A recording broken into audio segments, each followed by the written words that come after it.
আরে ভাইয়া তুই মোক ফুচকা খেলি আছে এসে এসে নুকি আছিস কেন? আরে মিছাই কইছো মিছাই। কচু খাবো কচু। হে কচু খাই আমার লাভ আছে? ওরে বোকা, কচুর ইংরাজি নাম হচ্ছে রাম, আর কচুর বৈজ্ঞানিক নাম হচ্ছে কোলোকাসিয়া স্কুলেন্টা। ওই যে ভারতীয় দ্বীপপুঞ্জ আর দক্ষিণ পূর্ব এশিয়াত এটার জন্ম। বিজ্ঞানীরা কছে বলে 2000 বছর আগতে কচুর উৎপত্তি হয়েছে। তো বাংলাদেশে বিভিন্ন রকম কচু পাওয়া যায়।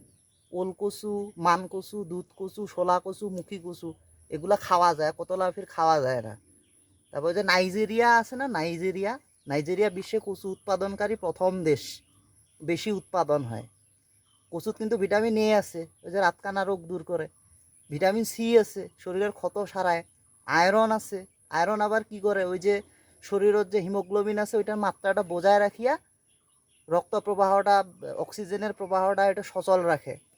তারপর এটা লৌহ আছে, ক্যালসিয়াম আছে, শরীরের হাড় গঠন করে। তারপর এটা আবার এই চুলের পরে যায়, যে চুল পরি যায়, চুল পরা বন্ধ করে। তারপর এটা এই শর্করার পরিমাণ কম আছে, এখানে ডায়াবেটিস রোগীরা ওইটা খাবার পারে। তো বাংলাদেশের ওই যে পাঁচবিবি, জয়পুরহাট জেলা পাঁচবিবি উপজেলা আছে, কুমিল্লা জেলা আছে। কুমিল্লা জেলার এই যে লতি আছে না, লতি, এগুলো কচুর যে লতি পাওয়া যায়, এগুলা অতি বিদেশত রপ্তানি করে। আমেরিকা যুক্তরাজ্য, তারপরে হচ্ছে ওমান, তারপরে হচ্ছে কাতার, বহু দেশত। আর তুই গছিস যে কচু খায়া কি হবে, বোকা। জানে কচু এলাহাতে খাবার লাগিবে তাহলে।